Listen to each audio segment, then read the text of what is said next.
Shalom. For every spiritual problem, there is a prophet meant for it. Until that prophet is located, you will never find solution.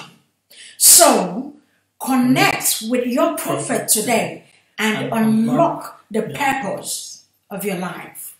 Shalom.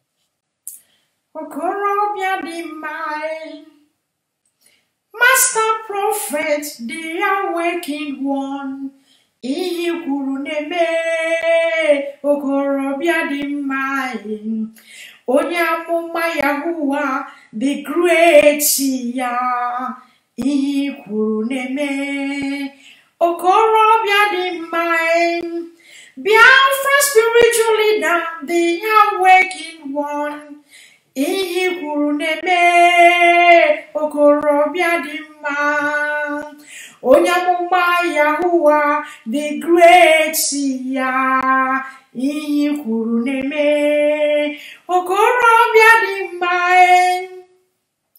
Master prophet aka na-agwọ ọrịa iyi kwuru neme okorobịa dị mma onye amụma Yahuwah the great ya anyị sokwa gị n'azụ okorobịa dị mma Master prophet onye amụma Biafra anyị sokwa gị n'azụ okorobịa dị mma onye amụma Yahuwah the great ya ihe kwuru na-eme onye amụma Yahuwah the great ya the difference is clear.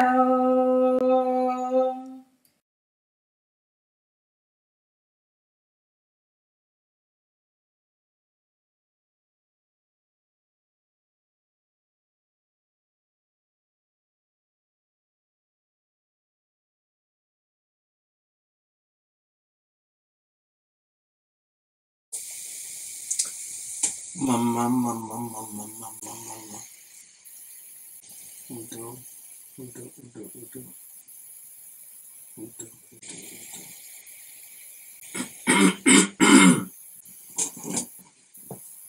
Shalom.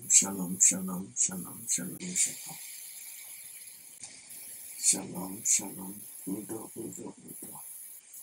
Mama.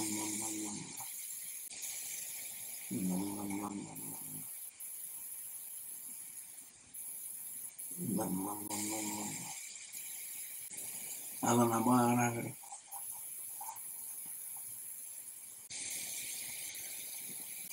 aga m ekwu ihe gbasara ihe nkwobịa taa. But before aga m ekwu ihe gbasara Maazị Nnamdi Kanu na IPOB.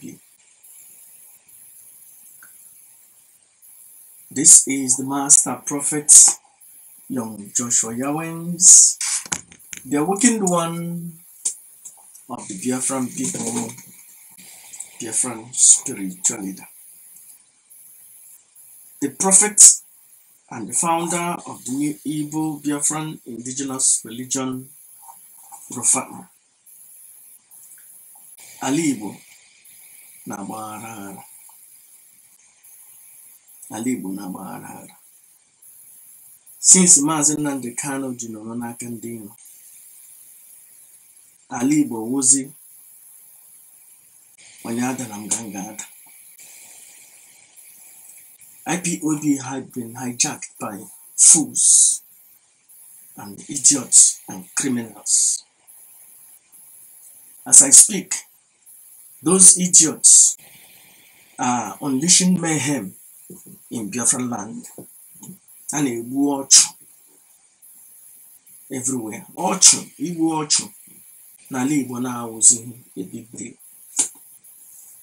Igbo na Warang. Igbo no na nsogbu. Anyị nọ na nsogbu as I speak.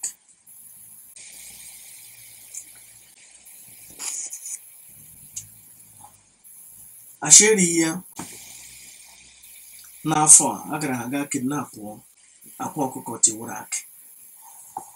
some idiots on a Biafran land say na ha na fight for the release of Mazi Nnamdi Kanu, but ha hijack yana IPOB jizi ene a watch they kidnap them mad.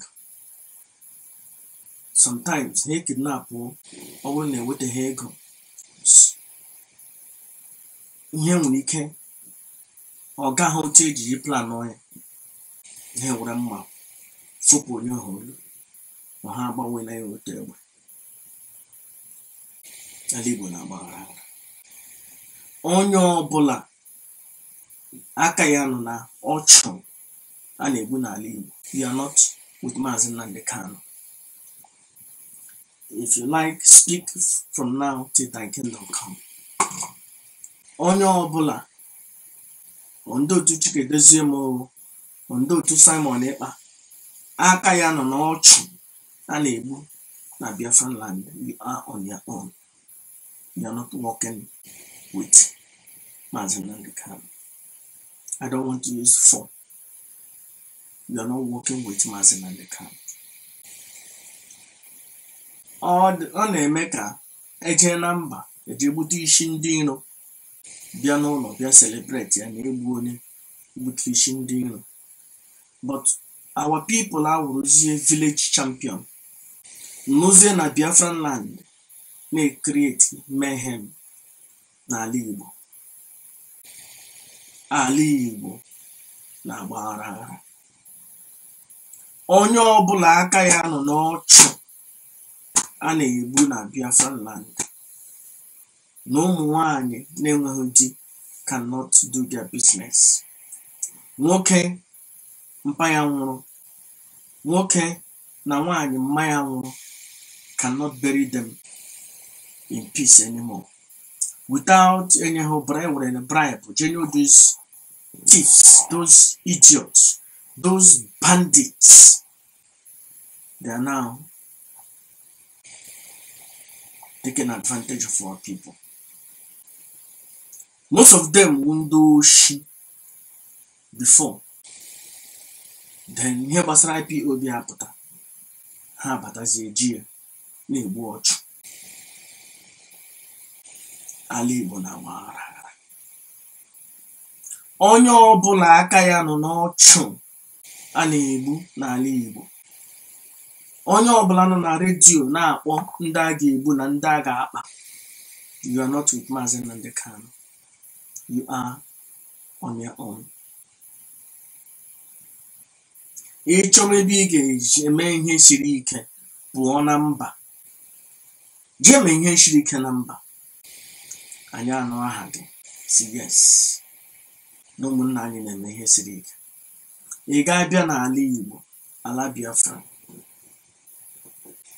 Everywhere was ala na-agbaghara aghara. Onye ọbụla aka ya nọ n'ala ọgbaghara na Biafran land, Chineke kpọọ gị ọkụ ma ọ gị na ndị otu gị na ha na-arụ ọrụ. Ala Igbo na-agbaghara aghara. Onye ọbụla aka ya nọ na ụmụnna anyị na-atụrụ ụmụnna anyị, na-atụrụ ndị nna anyị, na-atụrụ ndị nna anyị, na-atụrụ ụmụnna anyị si ala bekee lọta ụlọ. Aka ha na ya a ga-buru moto nara ha ego, buru moto ha jie na-ele ihe na-akpọ ya, na-eji ya agbagharị n'ụzọ, na-eji ya aje operation. Ị gara nara onye Igbo moto ya, and onye Igbo ohi nna na moto ya might be onye IPOB. Nwanne anyị si America lọta ga-aga nara ya moto ya, but you don't know na nwanne anyị si America lọta na ndị na-sponsor ihe a na-eme na IPOB underground ga-eje nana ya moto ya, ya ebe akwa bebe onye no way. Somebody kpọrọ m sị na ya nọ na problem na ndị ọjọọ, ndị omekome ji ya n'ọrụ. Njọ ya ndị agha wụha ndị ole ha sị na ha nọ ndahu. Akọrọ akụkọ ala n'elu, akọrọ sị na onye ewu kọmanda, onye ewu onye. At the end of the day, ka amata na ndị ushi. ejizi ha IPOB na-atụrụ ụmụnna anyị. Anyị ma na ala Igbo na-agba aghara aghara, ndị iro anyị abatala, bọtụ ọnwụ mgbe niile ka ihe ndị na-emeni agwụ naanị ndị iro anyị. Ụmụnna anyị ti n'aka a na-emebicha ala Igbo. Ala Igbo na-agba aghara aghara. Onye ọbụla aka ya nọ n'ọchụ a na-egbu na Biafra land, onye ọbụla na-akpafu ọbara n'ala Igbo, onye ọbụla na-aga atụrụ ndị mmadụ n'ala Igbo, onye ọbụla na-aga ekidnapụ ụmụnna anyị si ala bekee yọ, Chineke kpọọ gị ọkụ. Ala Igbo kụọ gị peg. Ike, please bring me that my offer. Bring that thing, but don't touch it. That is offer. You are not yet consecrated to touch it. Please don't touch those things. Just bring it gradually. Bring it to me. You are not yet master prophet. Bring it. Yes, don't touch the wood. Please. Don't touch the wood. Okay. Please don't touch it. Okay. Just bring it from the down. Put your, keep your hand down and bring it to me. Yes. Please don't touch it. Please. You're not yet working on. Thank you. Chineke, ala Igbo na-agba aghara aghara. Ala Igbo na-agba aghara aghara. Ndị mmadụ na-egbu ọchụ n'ala Igbo, na-akpọpụ ndị mmadụ isi. Eji ha atụrụ mmadụ. Otu ha ji jee kidnapụ akwa ọkụkọ, nara ya ego, si ya mechie ọnụ. But they are working the one man, those idiots, those bandits gara aga kidnapụ akwa ọkụkọ. Chineke ga-akpọ ha ọkụ. Nga ha kidnapụ akwa ọkụkọ, Amadioha, mmụọ nọ n'ala nna ha will surrender her to the hand of the enemy. Chineke ga-akpọ ha ọkụ. Onye ọbụla na-egbu ọchụ n'ala Igbo, onye ọbụla na-aga atụrụ ndị mmadụ n'ala Igbo, onye ọbụla na-eje kidnapụọ mmadụ, nara ya moto ya onye isi ala bekee, ụmụnna anyị shi ụzọ ije yọ, aga nara ha moto ha, nara ha ego, soma nna ha 5 million, soma nna ha 4 million, soma nna ha 10 million. O nwere onye ha bidoro na 20 million, negedegede onye ha ejighị ego. At the end of the day, ha tara ya ahụ. Chineke, ala Igbo na-agba aghara aghara. Onye ọbụla n'ala bekee na-edige ndị mmadụ ka ha jee gbuo ọchụ n'ala Igbo, Chineke ga-akpọ gị ọkụ. Nnamdi Kanu sọ onye ọbụla egbula ọchụ n'ala anyị. Ịchọ igbute ndị isi ndị iro anyị, pụọ apụọ. Ọnwụhụ n'ala Igbo anyị, ọnwụ n'ala Biafra. Ị ga-egbu nwanne gị. Ndị Igbo niile wụ nwanne. Anyị wụ ụmụnne. Chineke, ala Igbo na-agba aghara.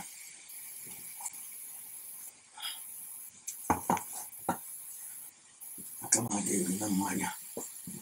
Ala Igbo na-agba aghara. 1 minute.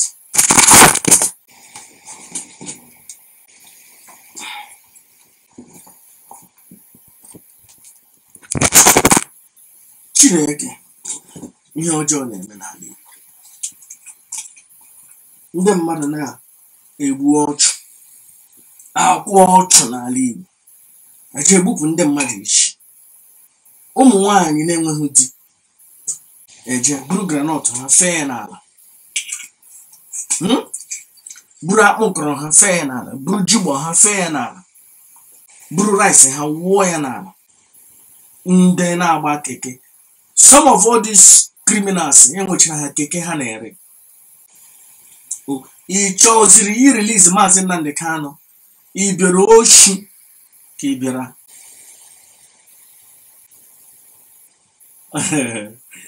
Ị bịara burial ka ị bịara bụ isi oshi.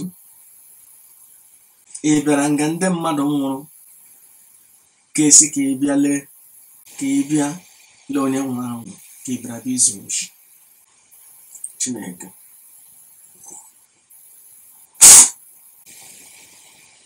mmụọ ya nwoke mmụọ na-eji eme dibịa. Amadioha nna m, ndị mbụ na ndị egede, ana m akpọku nnu nga ha na-aga ekidnapụ ndị mmadụ, na-aga atụrụ ndị Igbo, na-anara ha ego maka enweghị ego ha ji azụ granọt. Ha sị ya jee kpụrụ mmanụ ndị mmadụ, ha enye nna ego, nna were ji zụrụ granọt. Enweghị ego eji azụ okporo ngwọ, ha sị ya jee kidnapụ ndị mmadụ ka eji nwee ego eji azụ okporo ngwọ.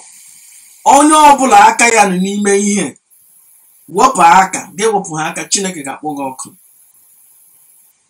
Ihe ahụhụ otu a ga-eji release Maazị Nnamdi Kanu, ije na-atụrụ ụmụnne anyị, ije na-akpụrụ ụmụnne anyị, na-egbu ọchụ, na-akwụ ọchụ. Chineke, ala Igbo na-agba aghara aghara, ala Igbo na-agba aghara aghara. Onye ọbụla ma ị nọ na Afrịka, ma ị nọ n'ala bekee, ma ị nọ na Amerịka, gị na-edi ige ndị mmadụ ka ha jee kwụm ọchụ, ka ha jee kidnap ma ndị mmadụ, ka ha jee tụrụ ma ndị mmadụ, Chineke ga-akpọ gị ọkụ. Aghọtara m na sometimes ị nwere ike si ndị mmadụ jee mee ihe, ndị ṅụrụ Igbo pụọ n'ụzọ mee ihe ọzọ. Aghọtara m all this kind of thing, but na imeghọrọ ọnụ si ha ma ego anọ jee chọọ nụ means unu ga-eji enweta ego. Ụmụnna anyị eje were egbe pụọ bata, na-atụrụsi ndị mmadụ, na-egbu ọchụ, na-akpafu ọbara ndị Igbo a na-awụ n'ala on a daily basis.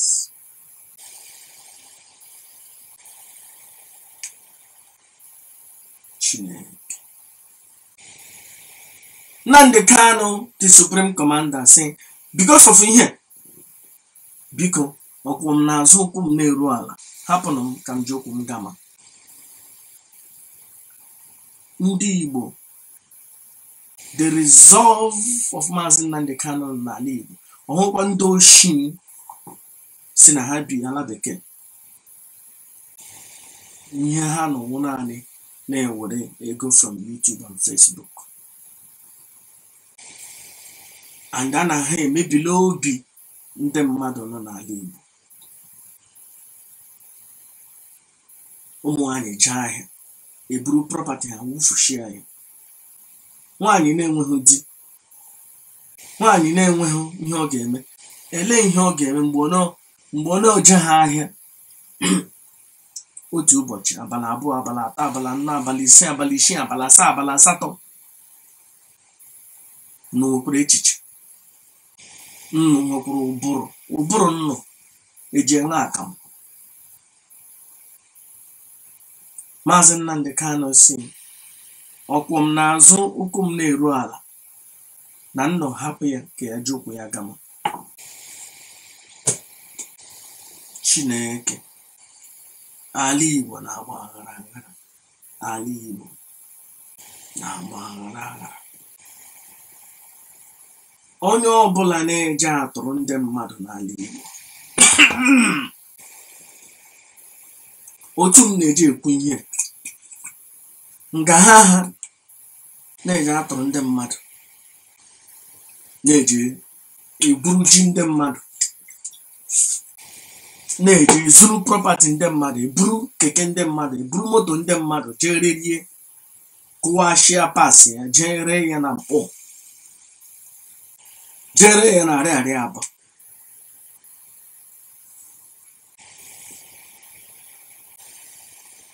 Chineke, ala Igbo na-agba aghara aghara.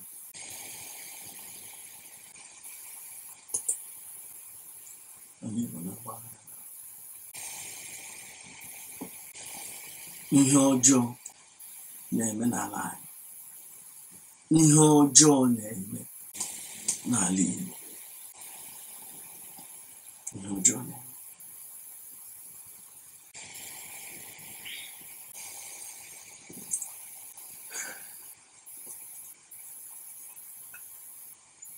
Eke ṅụrụ mmanya, onye ṅụrụ mmanya, afọ ṅụrụ mmanya, ọkpọ ṅụrụ mmanya, ezumezu mmụọ nje ṅụrụ na mmanya, onye ṅụrụ ihe n'ibe, ndị mmiri ṅụrụ mmanya, onye ṅụrụ ihe n'ibe, ala Igbo na-agba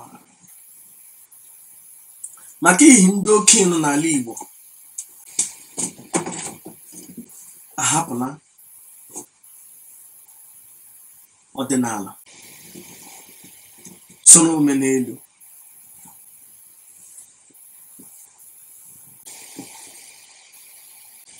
Ndị nọ n'ala Igbo, ndị okenye esoro na-arụ ndị ọcha butere n'ala anyị.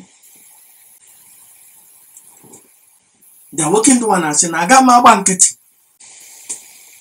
aga m emechi ọnụ,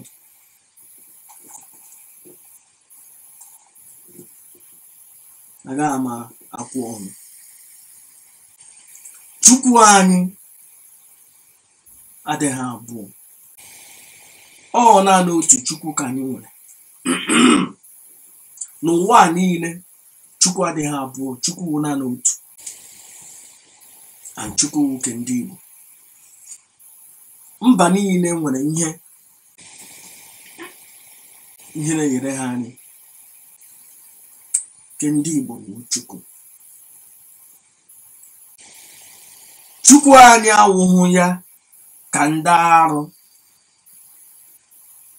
Christianity na-akpọkọ. Ihe ndị Kristian na-akpọkọ uwe arụ, the God of the Bible, efulefu nwoke na-ara nwaanyị onye ọzọ. The God of the Bible wee efulefu, onye oshi, onye okwe, jobman, onye gara zuru ihe edere na 42 laws of Ma'at. The principle of the goddess of Ma'at, the daughter of Amen-Ra, the God of the Bible, it is me. Si na ya nyere Moses 10 commandments. The God of the Bible wee fulefu, onye oshi, onye okwu ashi. Chineke oya ọkụ, ekwensu pịawa that idiot, that efulefu, pịawa ya azụ maka onye oshi. 10 commandments originated from 42 laws of Ma'at, the daughter of Amen-Ra, the ancient deity, God of Egypt. Chineke. Anyị so na-arụ ihe ndị Christianity butere n'anyị, so na-arụ ihe ndị Rome butere n'anyị, so na-efulefu onye ọcha na-akpụ ntụnụ Jizọs Kraịst eji rie anyị ọrụ. Ndị pristi kọgara naanị bullshit, ihe anyị nọ na ihe over 200 years ndị ọcha hapụrụ n'ala anyị. Ndị priest na pastọ ka na-akọkwara naanị Jizọs ejikọ gbawa nnụnụ nne ya efe Jizọs Kraịst. Because if the God of the Bible zuru ihe edere na Egyptian Book of the Dead, then that God doesn't exist. The God has no power. That idiot never existed. Chukwu anyị awụhụ, ọnwụ ya bụ Jesu Kristi onye oshi efulefu na-ara nwoke. Chukwu anyị wụ mmụọ, ọwụhụ mmadu.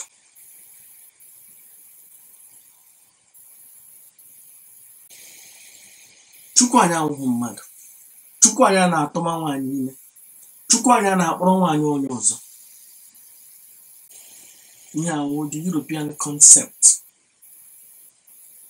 that their God na-akpọrọ nwaanyị onye ọzọ tụma nwaanyị onye ọzọ ime na their God were na nwa onye ọzọ si ya ya eje nwụọ na the world. The last time, if you check, most of the ancient civilization, most of the ancient religion, 4,000, 5,000, 6,000, 7,000, 8,000 years ago, they always have this concept of somebody dying for somebody.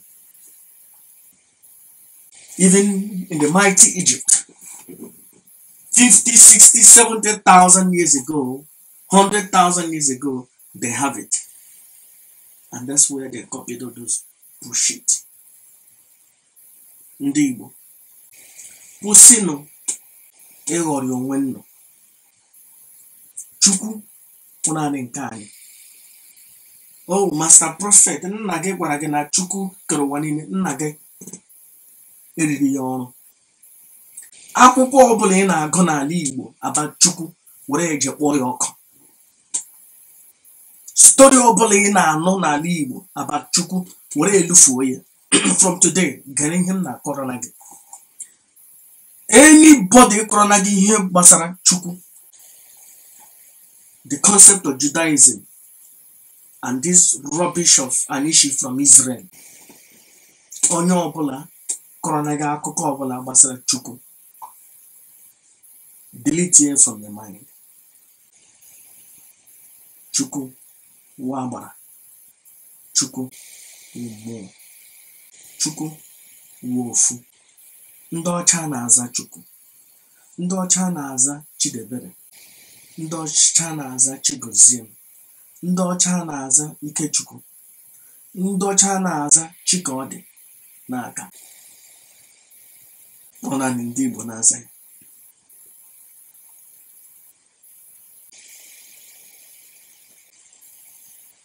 Ndị Igbo nwere Chukwu, ndị ọcha nwere nke ha. Ha lụfuo ya nke ha gbasara ha, ma anyị agaghị ewere nke anyị domenala were nke ha welie n'elu. All this chọọchị ụka arụrụ ala, ụka ndị oshi hụrụ n'ala Igbo, ha wụ ndị oshi. Somebody gara, the only thing you study is the teachings of your slave masters, the God of your slave masters. You have not studied your own God. John said that I went to Bible school for 10 years. Oh, I was a priest. I went to seminary for 14 years. Studying what? Rubbish. Jesus. And the you have studied. None of them were able to comprehend what the working one has. None of them. That Jesus never existed. 20 years ago or 18 years ago, I began the teaching of Yahushua. Now, we learn a little bit.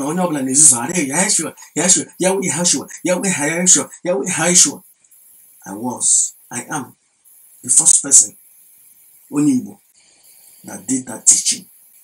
In fact, I won't be doing that teaching now. Onibo, the first Onibo.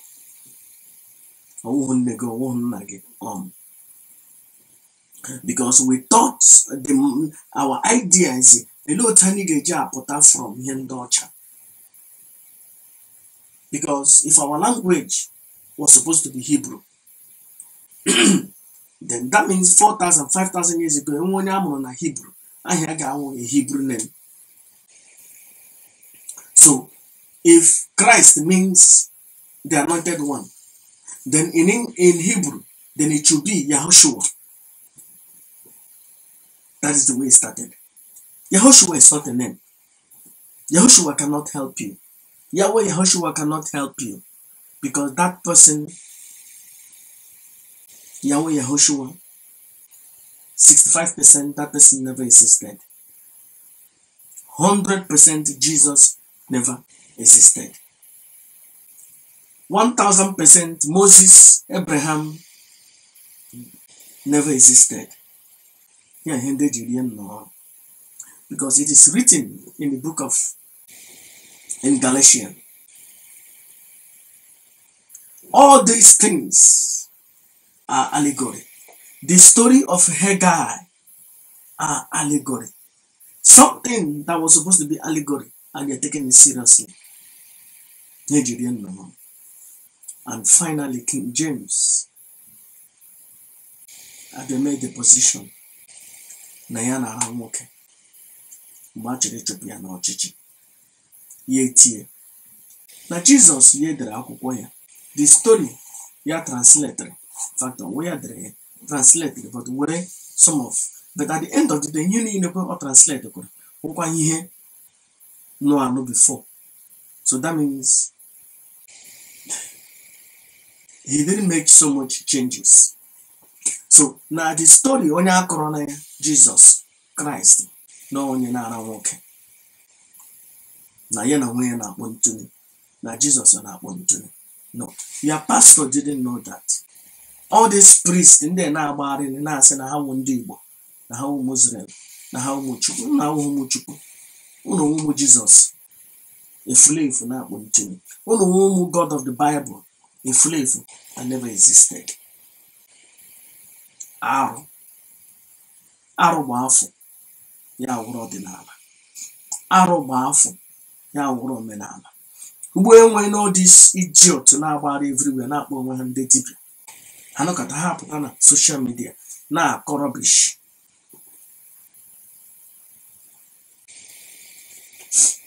Na-akọ rubbish na-asị na ofu ife na ofu Chukwu ka anyị na-efe. Chineke kwọkwa gị ọkụ. Anya na-efe ofu Chukwu. Chukwu nwoke ndị Igbo. Ndị ọcha na-efe efulefu God of the Bible onye ushi na-ara nwaanyị onye ọzọ. Na ọkpara ya, ọkpara iberibe ya, ọkpara nzuzu, ọkpara agbọghọ Rom na-akpọ ntumi, na nne akwụna ya, nne akwụna kọbọ hapụrụ di ya soro nwoke ọzọ lagoro n'eluigwe. Chineke kpọọ those three idiots, those three efulefu, kpọọ those bastard ọkụ, because those bastard never existed.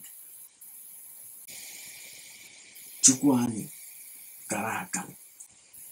Ekwensu pịawa the God of the Bible azụ, pịawa ọkpara iberibe ya azụ, pịawa nne ya azụ, pịawa nna ya azụ. Those efulefu never existed. Chukwu anyị siri ike. Chukwu anyị kara aka. Ndị mbụ na ndị egede n'ala Igbo anyị kajara akaja.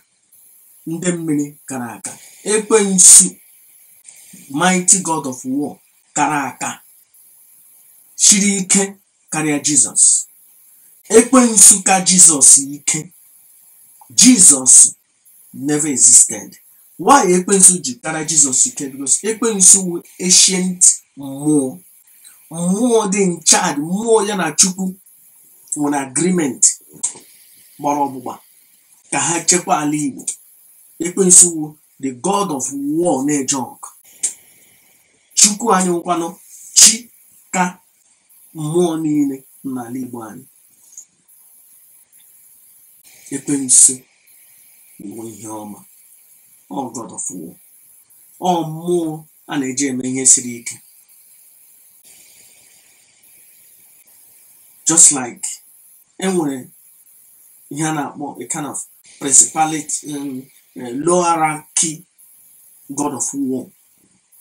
Amadioha wu God of war, lower rank God of war. Kamalos wu God of war, lower rank God of war. Ekwensu wu principal God of war for ala Igbo gburugburu. Kamalos wu God of war for those geographic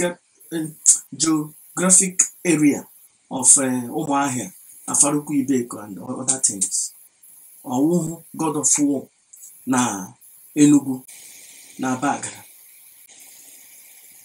Amadioha who some places or everywhere. But Ekwensu general principal God of war na ala Igbo niile.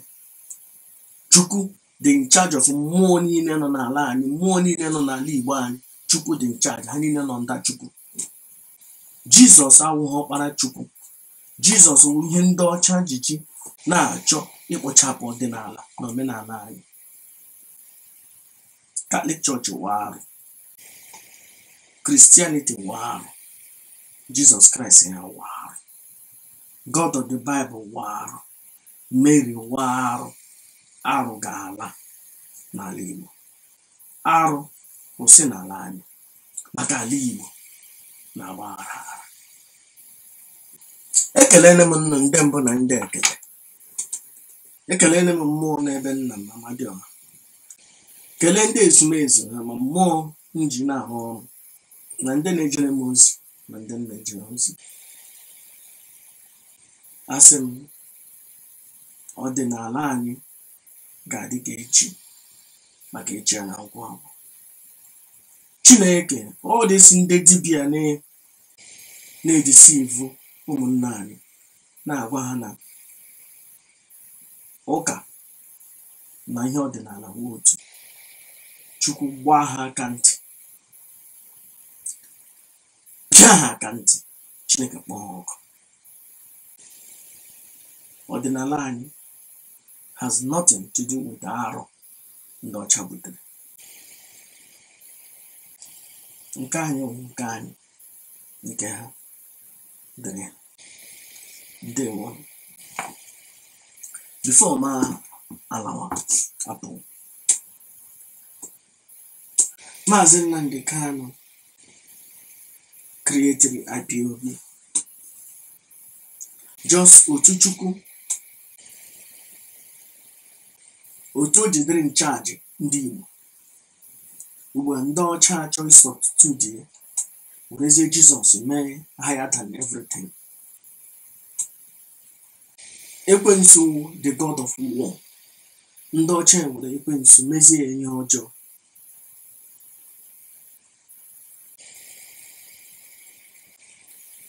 Maazị Nnamdi Kanu created IPOB. Gaa chọọ otu oji emege ihe IPOB. Gaa create nke gị. Ọwụ ihe ọjọọ. Ụwa zuru ike nwere nke ya. Enyi m nwoke Uche Mefo nwere nke ya. Gaa create nke gị. And eyuzula aha Nnamdi Kanu. Nna akpọ ụlọ aha ya maka na ndị oshi, ndị efulefu, ndị na-egbu ọchụ, na-edige ndị mmadụ. Ha na-eje eburu moto ndị mmadụ n'ala Igbo, dige mmadụ. Ha na-eje ekidnapụ ndị mmadụ n'ala Igbo n'aha Maazị Nnamdi Kanu. Nnụwụ ndị oshi na-emege ihe kama ka eji release Maazị Nnamdi Kanu. Rada nnụ meghe ka nnụ na-eji afụju akpa nnụ, ka nnụ nwee ike stand create group nke nnụ. Nnụwụ ndị oshi, ndị oshi. Ịchọ igbu ọchụ, gaa pụọ n'ezi. Ị ga-egbu nwanne gị, ị ga-emebichi ihe nwanne gị. Ala Igbo na-agba aghara. Onye ka a na-emegbute?